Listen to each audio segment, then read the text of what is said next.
बिस्मिल्लाहिर्रहमानिर्रहीम अस्सलाम वालेकुम।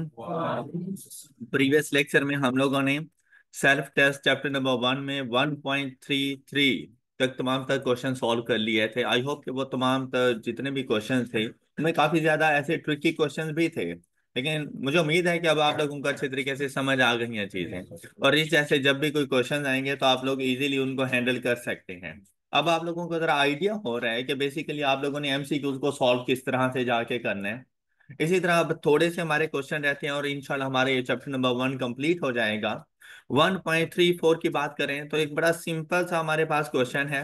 y is equal to 3x plus C is the equation of a straight line. The line passes through the point 2 and 11। It means that ये वो point है जो हमारी इस इक्वेशन को सेटिस्फाई करता है कि अगर मैं x को रिप्लेस कर दूं 2 से तो y को रिप्लेस करो 11 से, तो left and right hand sides एक दूसरे के इक्वल आ जाएंगी। कहते हैं determine the value of y intercept. और जब हमारे पास इक्वेशन मौजूद हो y is equal to M X plus C की फॉर्म में, तो ये जो c की वैल्यू होती है ना, ये y इंटरसेप्ट कहलाती है। तो ये c की वैल्यू ही हमने फाइंड करके देनी है। अच्छा, अब यहां पर देखें तो सिंपल सा क्वेश्चन था कि आपने y को रिप्लेस कर देना था y की value which is equal to 3 plus C. अब जैसे ही हमने इसको सॉल्व किया तो यहां से हमारे पास सी की वैल्यू आ जाएगी 5, और जाके आपने टिक कर देना है कि हमारे पास सी की वैल्यू होगी 5। Any problem? सिंपल सा क्वेश्चन था ना। अच्छा, ऐसा भी हो सकता है कि ये आप लोगों को एक कॉस्ट इक्वेशन दे दे कि हमारे पास y is equal to M X plus C, ये हमारे पास एक कॉस्ट इक्वेशन है। 2 यूनिट्स की टोटल कॉस्ट 11 रुपीज आती है। तो बताएं हमारे पास फिक्स्ड कॉस्ट क्या होगी। तो ऐसी सिचुएशन में भी बिल्कुल यही हम लोग उसे जाके कहेंगे the fixed cost is of rupees 5। All right, next one is, कहते हैं find the equation of a line which passes through the points 2 and 1 and 4 and 9। अच्छा, इसको सॉल्व करने के भी मल्टीपल मेथड्स हैं। इससे पहले हम लोगों ने क्या प्रॉपर मेथड क्या पढ़ा हुआ है कि सबसे पहले आप इसका स्लोप फाइंड क्या करें और बाद में उस स्लोप को किसी एक पॉइंट के साथ लें और point slope form of the equation जाके अप्लाई करें और आपको इक्वेशन मिल जाएगा। लेंथी प्रोसीजर है, पर आपको थोड़ा सा टाइम दे। ये नहीं कि मुश्किल है, मुश्किल नहीं है, लेकिन लेंथी है, आपको उसके ऊपर ना थोड़ा सा टाइम लगाना पड़ जाएगा। अच्छा, इसके मल्टीपल मेथड्स कुछ इस तरह से भी हैं कि भाई आप लोग पॉइंट्स को वेरीफाई करवा लो। एक ऐसी इक्वेशन को चूज करो जिसमें दोनों पॉइंट्स हमारे सेटिस्फाई कर रहे हैं। ऑल राइट, अब देखें जैसे 2 and 1, अगर x की वैल्यू 2 and y की वैल्यू, अब 2 की वैल्यू यहां पे पुट करो तो 4 into 2 is equal to -7 is equal to, match कर गया। चले, फर्स्ट पॉइंट तो ओके है। सेकंड को ट्राई करके देख लेते हैं। सेकंड में x की वैल्यू क्या आ रही है, 4 को जाके रिप्लेस करते हैं। 4 into 4 16 -7 9, तो यहां पर क्या है 9, ये आंसर ठीक है और ऑप्शन मिल गया हमें। बस इतना सा था। अच्छा, यही चीज अगर आप किसी और ऑप्शन पे अप्लाई करो तो इक्वल नहीं आएंगे। अब जैसे अगर आप लोग यहां पे देखो 2 into 2 इज इक्वल टू 4 + 7 11, जबकि यहां पे क्या है, तो फर्स्ट पॉइंट ही इसको सेटिस्फाई नहीं कर रहा तो सेकंड पॉइंट चेक करने की जरूरत भी नहीं है। Got it. इसी तरह जब यहां पे गए 6 into 2 12 - 7 5, तो यहां पर क्या है 1, आंसर मैच नहीं कर रहा। क्लियर? अच्छा, यहां पे गए 4 into 2 8 + 7, जबकि यहां पे क्या है फर्स्ट पॉइंट ही सेटिस्फाई नहीं कर रहा, दूसरे पे जाने की जरूरत ही नहीं थी हमें। इन केस फर्स्ट पॉइंट भी सेटिस्फाई कर जाता तो दूसरे को चेक करते, और दूसरा सेटिस्फाई नहीं कर रहा, ऑप्शन तब भी नहीं बनना था। तो सिर्फ फर्स्ट ऑप्शन ही ऐसा ऑप्शन था जिसमें हमारे पास हमारे दोनों पॉइंट्स इस इक्वेशन को सेटिस्फाई कर रहे थे। Option 1 is correct answer. अब देखिए कितनी आसानी से हमें आंसर मिल गया और चांसेस ऑफ एरर भी मिनिमम है। ऑल राइट, दूसरा मेथड क्या था, आप इन दोनों का स्लोप फाइंड कर लेते। अब देखिए इन दोनों का स्लोप फाइंड करूं तो स्लोप की वैल्यू मेरे पास क्या आ जाएगी, 9 - 1 divided by 4 - 2 is equal to 4। तो अब अगर यहां पर देखो, यहां पर स्लोप की वैल्यू क्या है 4, यहां पर स्लोप की वैल्यू, यहां पर स्लोप की वैल्यू, यहां पर स्लोप की वैल्यू, इन दोनों को तो बाय बाय बोलो। डन। अच्छा बाकी दो आ गए। अब इनमें से किसी एक को आपने रखना है। अब दोनों का स्लोप तो 4 है, लेकिन अब देखना है कोई सा एक पॉइंट उठाओ और जाके वेरीफाई करवा लो कि भाई ये पॉइंट को सेटिस्फाई कर रहे हैं या नहीं कर रहे। तो जैसे ही सपोज डी पर गए और उसमें पहले ही पॉइंट वेरीफाई करवाया, 4 × 2 8 + 7 = 15, जबकि मेरे पास वाई की वैल्यू क्या थी, 1, तो इसने गलत आंसर दिया, इसको बाय बाय बोलो, option 1 correct answer. All right, हो जाएंगे सॉल्व।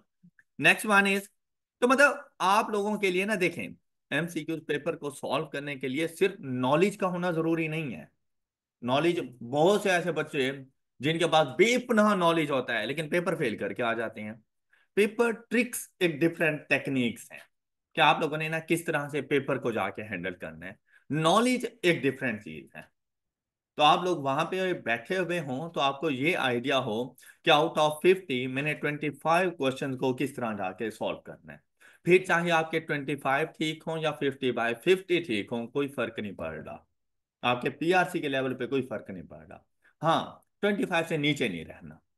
और आपके पूरे पेपर में लाजमी बात है कुछ ना कुछ क्वेश्चन मुश्किल भी होते हैं।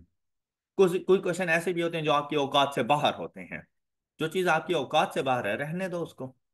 आप उसे कह दो कि भाई जब तुम हमारी औकात के नहीं हो तो मैंने सॉल्व ही नहीं करना। तो आपके लेवल के 25 क्वेश्चन आपको मिल जाने हैं जो आप लोग इजीली सॉल्व कर लोगे। तो वो 2 3 4 5 क्वेश्चन कभी भी आपकी किस्मत नहीं बदलने वाले। तो आप उनकी वजह से ज्यादा परेशान होने की जरूरत भी नहीं है। देखो पीआरसी के लेवल तक मैं 100 मार्क्स पे जाऊं या मैं जस्ट 50 पे रहूं, मेरा लेवल एक ही है। और आप सब लोगों का लेवल भी एक जैसा नहीं है। तो कोई फर्क नहीं पड़ता आपके फिर 60 मार्क्स आ रहे हैं, 70 आ रहे हैं, 80 आ रहे हैं, 100 आ रहे हैं, कोई फर्क नहीं पड़ता। कैफ लेवल पे जाके हम 100 पर ही रहेंगे। उसमें चाहे FAR 1 है, चाहे CM में है, या बाकी जो आपके सब्जेक्ट्स होंगे वहां पर इवन के 99 की भी ट्राई ना करना। वहां पे 100 पे रहने की कोशिश करना, क्योंकि वहां पर मैरिट सर्टिफिकेट्स भी हैं, गोल्ड मेडल्स भी हैं। लेकिन यहाँ पीआरसी में चाहे आप हर सब्जेक्ट में 100/100 मार्क्स ले लो, कोई फर्क नहीं पड़ने वाला, स्टेटस पास आएगा। तो आपको भी उतनी ही एफर्ट पुट करनी चाहिए जितनी जरूरत होती है। ओके। तो यहाँ पर ज्यादा परेशान होने की जरूरत नहीं है। आपके पीआरसी के पांचों सब्जेक्ट्स ऐसे सब्जेक्ट हैं कि आप एक ही अटेम्प्ट में उठा के पांचों दे दो, पांचों पास हो जाएंगे। और डेली का भी एक पेपर दे रहे हो ना तो इजीली कर सकते हो। इसमें ऐसा कोई मुश्किल चीज नहीं है। हाँ, अब ये चीज भी सब पे अप्लाई नहीं होती। भाई मैंने पहले आपसे बात की, आप सब लोग एक जैसे नहीं बैठे हुए। आप सब लोगों का जो मेंटल हेल्थ है ना वो एक जैसी नहीं है। तो अगर कुछ लोगों को लगता है 5 पेपर मुझ पे प्रेशर बन जाएंगे, तो आप उसको 2 अटेम्प्ट में डिवाइड कर लो, कोई फर्क नहीं पड़ता। जब तक कि आप लोग कैश ना स्टार्ट करो कोई फर्क नहीं पड़ रहा होता। कैश स्टार्ट करोगे तो फर्क पड़ता है। सीए का टाइम वहां से काउंट होना शुरू हो जाता है। All right. तो अगर आपको लगता है कि नहीं 5 पेपर्स का बर्डन पड़ जाएगा, तो 2 पेपर पहले उठा लो, 3 पेपर बाद में उठा लेना। चाहो तो 3 पहले कर लो, 2 बाद में कर लो। देखो भाई ये जो हमसे आके लोग मशवरा लेते हैं ना, तो हम लोग को पहले उसकी हिस्ट्री देखते हैं बच्चे की, और उसके मुताबिक उसको मशवरा दे रहे होते हैं। अब आप जितने भी बैठे हुए हैं, आप सारे डिफरेंट डिफरेंट माइंड्स हैं। हर किसी की अपनी अपनी सलाहियतें हैं। तो आपको डिसीजन, बहुत सारी चीजें ऐसी होती हैं जहां पर आप लोगों को खुद से डिसाइड करना होता है कि आपने क्या करना है। तो आप लोग जरा अपने बारे में खुद से भी डिसाइड क्या करो कि क्या आपके लिए अच्छा है और क्या आपके लिए बुरा है। हर वो चीज जो मेरे लिए अच्छी होगी जरूरी नहीं कि वो आपके लिए भी अच्छी हो। हर वो चीज जो मेरे लिए बुरी है जरूरी नहीं कि वो आपके लिए भी बुरी हो।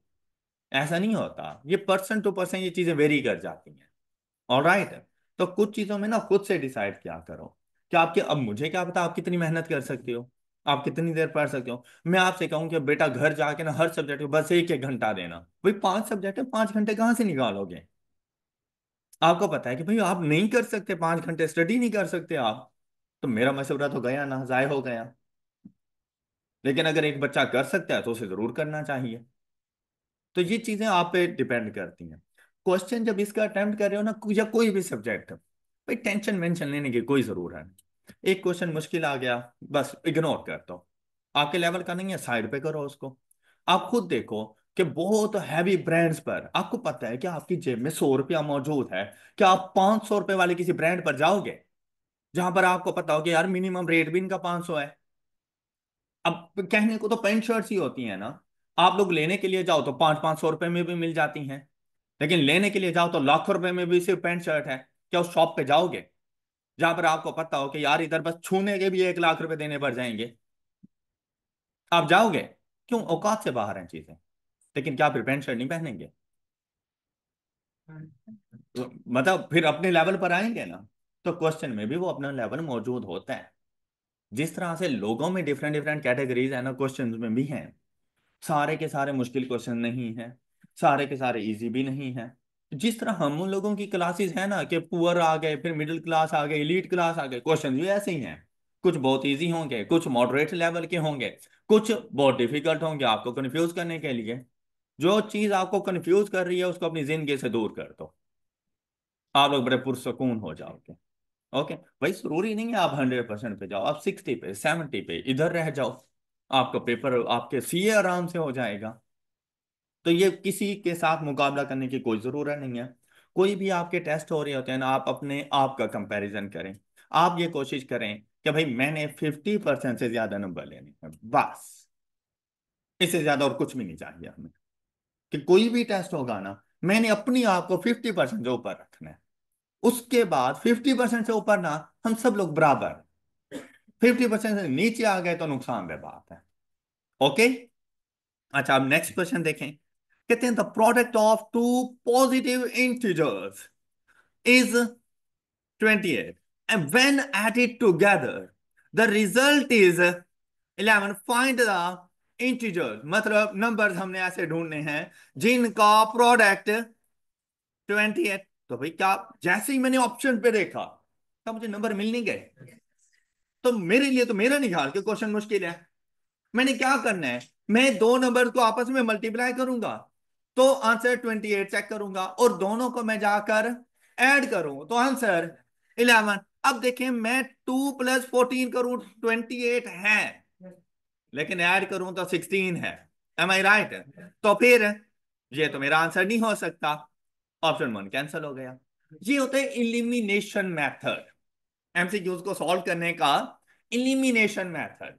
देखो, आप ये ना देखो कि ठीक क्या है, आप ये देखो कि गलत कौन है।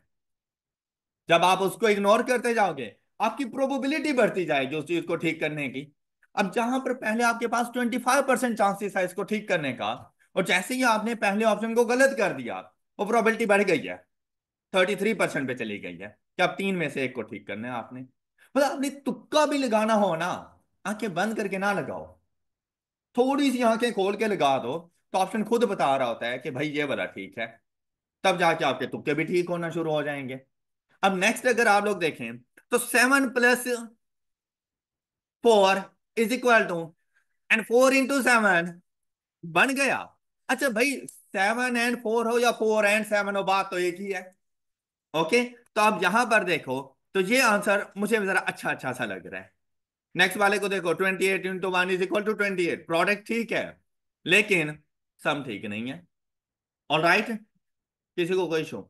अच्छा, मैं कोई और ऑप्शन अगर सपोज नेगेटिव साइन के साथ होता, वो तो देखते ही कैंसिल कर देते। क्यों? क्योंकि उसने कहा था दोनों पॉजिटिव होने था। तो नेगेटिव वाले को तो देखते ही आप लोग इग्नोर कर देते। किसी को कोई इशू इस क्वेश्चन में? हो गया सॉल्व। 37 पे चलें। स्टेटमेंट को बड़े अच्छे तरीके से पढ़ो। A restaurant sells fries for rupees 120 each, burgers for rupees 2, and sandwiches for rupees। अब देखो, ये सेल्स मतलब उनकी सेलिंग प्राइस है। किस किस के लिए उसने बताया आपको? प्राइस, साथ में बर्गर्स एंड, हो जाएगा पेट फुल? हो जाएगा? अच्छा, उसके शुक्र है मान गए कि हो जाएगा। अच्छा, ये उनकी सेलिंग प्राइसेस गिवन है। फिर साथ में क्या कहता है, if the profit on fries is 1/3 of its. तो देखो, इसकी सेलिंग प्राइस क्या थी? फ्राइज की सेलिंग प्राइस क्या थी? बर्गर की सेलिंग प्राइस क्या थी? सैंडविच की सेलिंग प्राइस। अब अगर हम इनके प्रॉफिट्स की बात करें, तो उसने कहा 1/3 ऑफ मतलब मल्टीप्लाइड बाय, कि 1/3 को मल्टीप्लाई कर दो किसके साथ, इसकी सेलिंग प्राइस के साथ। इसकी सेलिंग प्राइस क्या है, तो जैसे ही मल्टीप्लाई किया आंसर मिला, तो प्राइस के ऊपर हमें 40 रुपए का प्रॉफिट हो रहा है। ये बात क्लियर। फिर नेक्स्ट उसने क्या कहा कि देखो कोमा, मतलब यहां तक की बात स्टोरी खत्म हो गई। फिर वो आगे बात स्टार्ट करते हैं, कहते हैं profit on burger is ₹60 more than the profit on, तो प्राइस पे प्रॉफिट कितना है और बर्गर पे कितना होगा, प्राइस के प्रॉफिट पर 60 ज्यादा प्रॉफिट हमें बर्गर पे हो रहा है, तो टोटल कितना प्रॉफिट हो जाएगा, ₹100 का प्रॉफिट हमें बर्गर पर होगा। बात क्लियर। फिर क्या कहता है, अब देखो यहां पे गया more than the profit on price, यहां तक बात उसकी खत्म हो गई है। एंड के बाद एक न्यू बात शुरू करने लगा है। अब मतलब पिछले वाले को साथ में नहीं लेके चलना।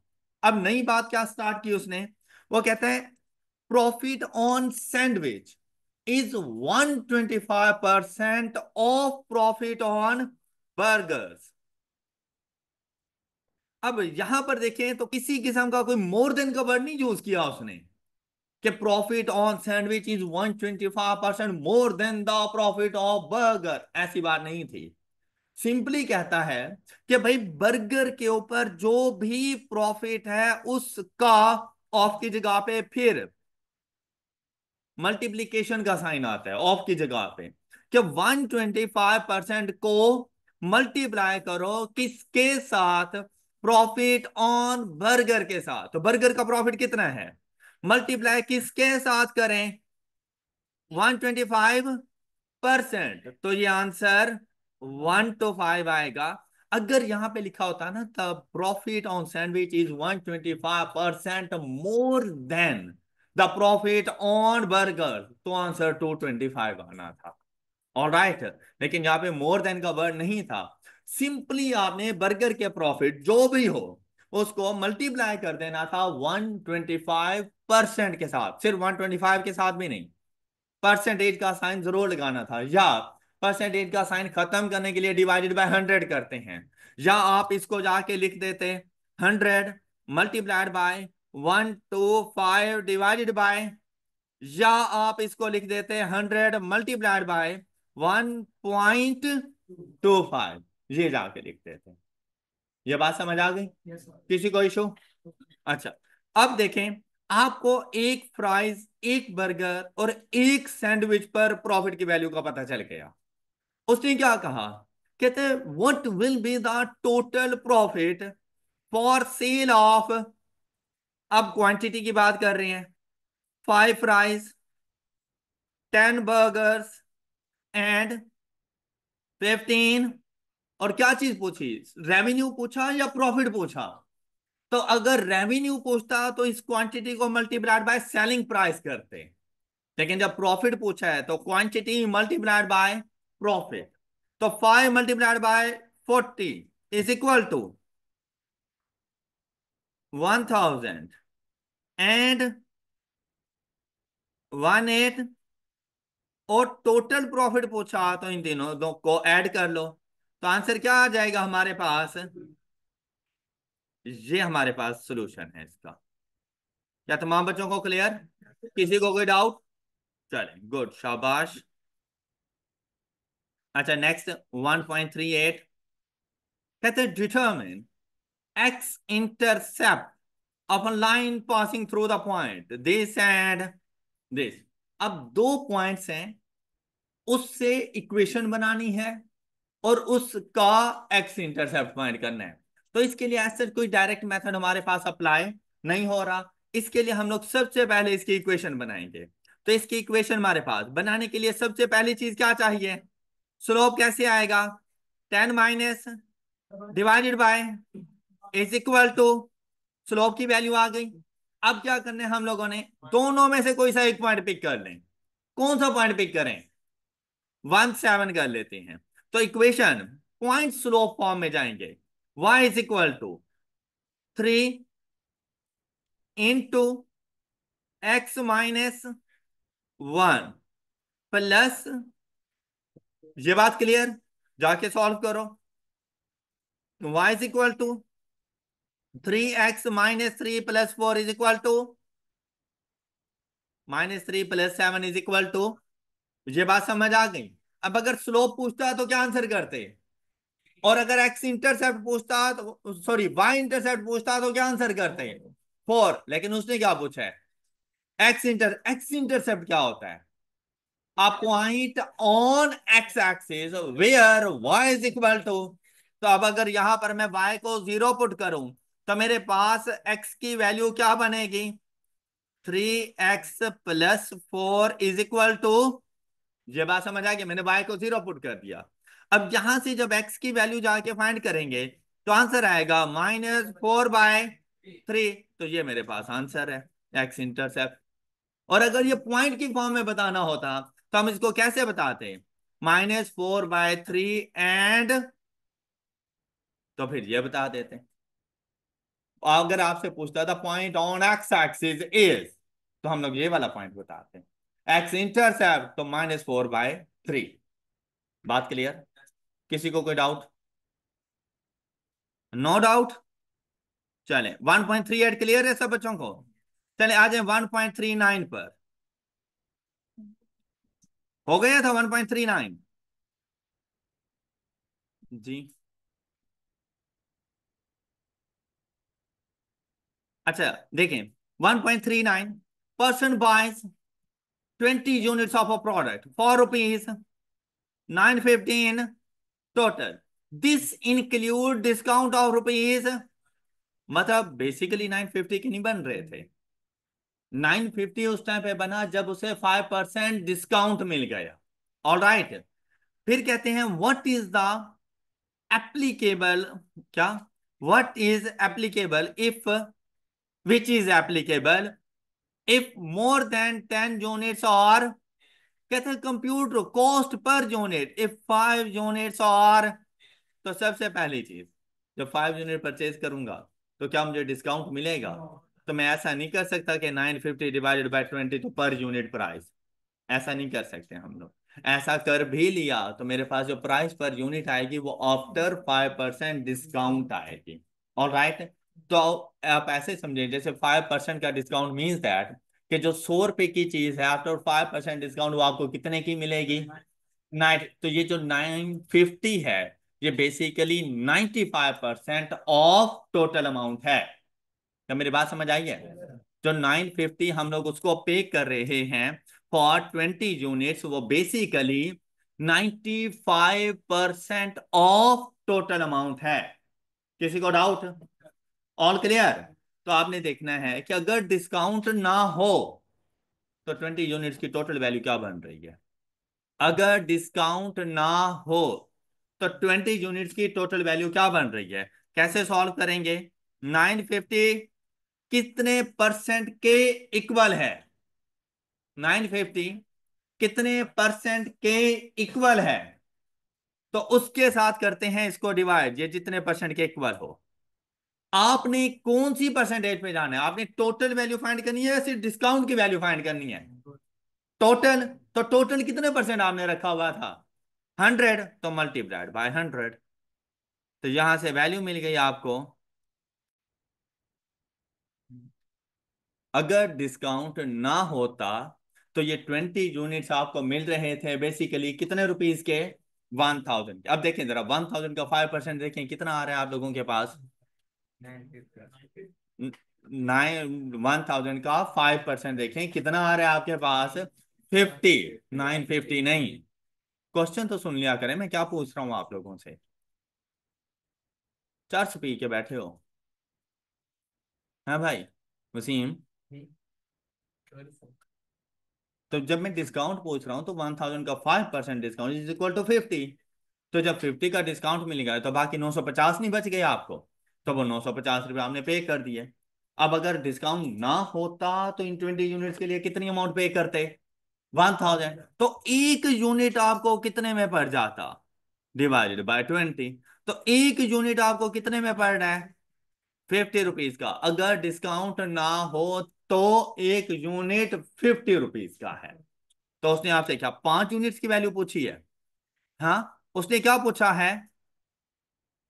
Per unit. तो आप लोगों ने जाकर 50 को टिक करना है। 50 × 5, 250 को टिक नहीं करना। उसने कॉस्ट ऑफ 5 यूनिट्स नहीं पूछी, उसने पूछा है कॉस्ट पर unit if 5 units are purchased. तो उसका मतलब यह है कि अब डिस्काउंट नहीं मिलेगा हमें, फुल अमाउंट पर मिलेंगे। तो एक यूनिट हमें 50 रुपए का मिलेगा। और अगर पूछता था कॉस्ट ऑफ 5 यूनिट्स, तो 50 × 5 = 250। अब अक्सर बच्चे जो यहां पे मिस्टेक करते हैं, पहली चीज उन्हें डिस्काउंट की नहीं समझ आती, कि वैल्यू ही गलत डिटरमिन कर लेते हैं। तो अगर उन्हें ये समझ आए ना कि मैंने पर यूनिट बताना है, तो वो क्या करते हैं, 950 ÷ 20 = 47.5। और जाके सपोज अगर आंसर हो यहाँ पे 47.5, तो वो जाके टिक कर देते हैं। हालांकि वो ठीक आंसर नहीं है। हम लोगों ने डिस्काउंट के बाद की वैल्यू बतानी है, तो उसके ऊपर हमारे पास 50 रुपीज का एक यूनिट पड़ रहा है। तो माँ बच्चों को बात क्लियर? बात clear? Next one, 1.40। A father gives his son certain amounts of pocket money every week। बहुत इंपॉर्टेंट क्वेश्चन है। मतलब यहां पर अगर आप लोग देखें ना, तो ज्यादातर कॉमन सेंस के क्वेश्चन हैं, है ना? मतलब फिर आपको तो इग्नोर करने पड़ेंगे, हैं? यहां कॉमन सेंस का क्वेश्चन है और आपके पास है नॉन सेंस, तो मैच ही नहीं हो पाती। ऐसा ही है ना? बात तो सही है, मगर बात है रुसवाई की। A father gives his son certain amount of pocket money every week. Son saves 30% of the amount and spends the rest with spending on Saturday and Sunday, being twice that was is spent on other days of the week.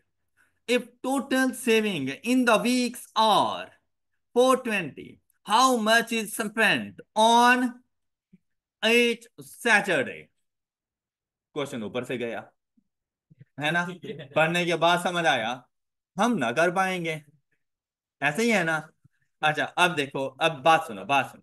एक मतलब statement को फिर से पढ़ो ध्यान से, जरा एक मतलब फिर से जरा एक्टिव माइंड के साथ स्टेटमेंट को पढ़ना है। देखें, उसने ना ये कहा कि जो भी अमाउंट वीकली बेसिस पे उसको पॉकेट मनी के मिलते हैं ना, मतलब ऐसे समझ एवरी मंडे उसके जो फादर है ना, वो उसको एक सर्टेन अमाउंट दे देते हैं। अब हमें ये नहीं पता कि कितनी अमाउंट देता है, लेकिन एक सर्टेन अमाउंट उसको वो पे करता है, उसको पॉकेट मनी के तौर पे देता है, कहता है अब अगले संडे मुझसे पैसे लें। अब ये जो उसका सन है, वो क्या करता है कि जो भी उसको अमाउंट मिलती है ना, उसमें से 30% वो सेव कर देता है। तो फिर वो खर्च कितना करता होगा? 70%। 30% सेव करता है, 70% खर्च कर देता है। और जो खर्च करता है वो उन्होंने बताया कि जो वीक डेज में उसकी जितनी भी स्पेंडिंग्स होती है ना, वर्किंग डेज मतलब Monday, Tuesday, Wednesday, Thursday, Friday, इन 5 दिनों में वो एक खास अमाउंट खर्च करता है, डेली बेसिस पे इक्वल अमाउंट खर्च करता है। लेकिन सपोज कि अगर इन तीनों में वो 50-50 रुपए खर्च करता है, तो सैटरडे और संडे में उसकी जो स्पेंडिंग होती है, मतलब ऑफ डेज होते हैं ना, तो उसकी स्पेंडिंग ज्यादा हो जाती है और वो ट्वाइस हो जाती है। मतलब वर्किंग डेज में अगर 50-50 हैं, तो सैटरडे संडे में 100-100 रुपीज आके खर्च करता है। क्लियर? तो हमें क्या पता हर दिन कितने रुपीज खर्च कर रहा है, तो हम लोग क्या अज्यूम करेंगे? X rupees spending on each या every Monday, Tuesday, Wednesday, Thursday, Friday, X rupees. तो सैटरडे और संडे के लिए 2x। बात क्लियर? और टोटल स्पेंडिंग उसकी कितनी बननी चाहिए? 70%। एम आई राइट? अब मुझे टोटल अमाउंट का तो पता है नहीं कि मिलती क्या है, लेकिन उसके लिए ना उसने एक छोटा सा हिंट दे दिया मुझे। कहते हैं जो उसकी सेविंग है ना, वो 420 रुपीज की है। और ये 420 रुपीज, तो उसने ऊपर सेविंग की परसेंटेज भी तो बता दी थी, कितने परसेंट है? अच्छा, अभी मैंने आपको बताया कि एक्चुअल वैल्यू डिवाइडेड बाय ये कितने परसेंट है? 420 कितने परसेंट है? 420 कितने परसेंट है? तो 30 के साथ डिवाइड करो और अगर और मल्टीप्लाई करो। कौन सी वैल्यू आपने फाइंड करनी है? अब देखिए, अगर आपने फाइंड करनी है टोटल वैल्यू कि टोटल उसको पॉकेट मनी कितनी मिलती है, तो आप 100 से मल्टीप्लाई करोगे। एम आई राइट? तो क्या आपको टोटल चाहिए, आपको स्पेंडिंग चाहिए, तो स्पेंडिंग कितने परसेंट है, तो मल्टीप्लाइड बाय 70 करो। 100 क्यों करते हो? सपोज अगर आप 100 कर भी दो, आपको टोटल पॉकेट मनी की वैल्यू मिलेगी, उसमें से भी तो फिर सेविंग माइनस करोगे तो स्पेंडिंग की अमाउंट आएगी। तो क्यों ना हम डायरेक्ट स्पेंडिंग ही फाइंड कर लें। तो उसकी स्पेंडिंग कितने परसेंट है, तो multiplied by 70। Actual value divided by actual value की परसेंटेज मल्टीप्लाइड बाय जो वैल्यू आपने फाइंड करनी है उसकी परसेंटेज। यही काम हम लोगों ने देखे यहां पे किया। एक्चुअल वैल्यू 950 डिवाइडेड बाय उसकी percentage which is equal to after 5% discount 95%। तो इसलिए डिवाइडेड बाय 95। अब मैंने टोटल वैल्यू फाइंड करनी थी तो मैंने मल्टीप्लाइड बाय 5 नहीं किया था। अगर मैंने डिस्काउंट की वैल्यू फाइंड करनी होती ना, मैं मल्टीप्लाइड बाय 5 कर देता, भाई इस पे डिस्काउंट कितना है। भाई मैंने टोटल पे जाना था, मैंने मल्टीप्लाइड बाय 100 किया, तो मुझे पता चला कि भाई टोटल 1000 है, जिसमें से मैंने पे किया 950। यही काम यहां पर है कि 420 मेरी टोटल सेविंग्स का 30% है, रिमेनिंग 70% स्पेंडिंग्स है। अब जैसे ही आपने इसको सॉल्व किया तो आपको आंसर मिला 980। मतलब टोटल जो उसको पॉकेट मनी मिल रही है ना पर वीक, वो 1400 रुपीज है। 980 plus 420 spending plus savings is equal to total. ये बात क्लियर हो गई? अब इस 980 को आपने डिवाइड करना है पूरे वीक में। और वो कैसे, ये देखें, हम लोग यहां से चलते हैं। Monday, Tuesday, Wednesday, Thursday, Friday, Saturday, Sunday, फिर से मंडे लिख लूं? नहीं, बस हो गया पूरा वीक। अब स्पेंडिंग कैसी है, मुझे क्या पता कितना स्पेंड कर रहा है। एक्स, इन तमाम में एक्स अमाउंट उसने खर्च की। लेकिन जब सैटरडे संडे आया तो ट्वाइस। और जब इन तमाम स्पेंडिंग्स का टोटल किया हम लोगों ने, तो वो टोटल किसके इक्वल बनना चाहिए, 980 के। यहां से जाके एक्स की वैल्यू फाइंड कर लो। तो हमारे पास ये जो एक्स की वैल्यू आ रही है 9x is equal to 9x बन रहा है ना, ये भी 2x आएगा। 9x is equal to 980। 9x is equal to 980 और वहां से जब x की वैल्यू फाइंड करेंगे तो x इज इक्वल टू 108.8। अब ये वो स्पेंडिंग्स हैं जो वो मंडे से लेकर फ्राइडे तक एवरी डे स्पेंड कर रहा है। क्या उसने आपसे यही पूछा? उसने क्या कहा, सैटरडे, और सैटरडे को कितना खर्च करेगा, इसको जो आंसर आया है इसको मल्टीप्लाइड बाय 2 कर दो। ये आएगा 217.78। ये इसका आंसर। अब बात क्लियर सब बच्चों को? अब आपको देखें, कोई मुश्किल चीज थी ये? बड़ा सिंपल सा क्वेश्चन था कि पहले आप लोगों ने जाकर उसकी सेविंग की मदद से उसकी स्पेंडिंग को फाइंड किया, फिर उसकी स्पेंडिंग को पूरे वीक में आपने डिवाइड कर दिया कि उसने किस तरह से खर्च करना है। तो आपके वो पता चल गया कि पर डे उसका एक्सपेंस कितना है। Any question? चले नेक्स्ट हमारे पास आ रहा है, the slope of the line parallel to X axis is 0। बस इसको टिक कर देना था। इसके बाद the slope of the line which passes through origin and such that every coordinate has equal x and, तो इट मींस दैट वो line इस तरह से जा रही है। ओके, तो उसके स्लोप की वैल्यू हमारे पास क्या होगी, equal X and Y values हैं, तो स्लोप की वैल्यू आपके पास 1 होगी। ऑल राइट, -1 नहीं जाएगी क्योंकि जब इक्वल हैं तो दोनों ही पॉजिटिव वैल्यूज हैं, कोई नेगेटिव टर्म्स नहीं आ रही। ऑल राइट, और इसी के साथ हमारा चैप्टर नंबर 1 कंप्लीट हुआ। इंशाल्लाह हम लोग नेक्स्ट लेक्चर में न्यू चैप्टर स्टार्ट करेंगे। अपना बहुत सा ख्याल रखिए। अल्लाह हाफिज।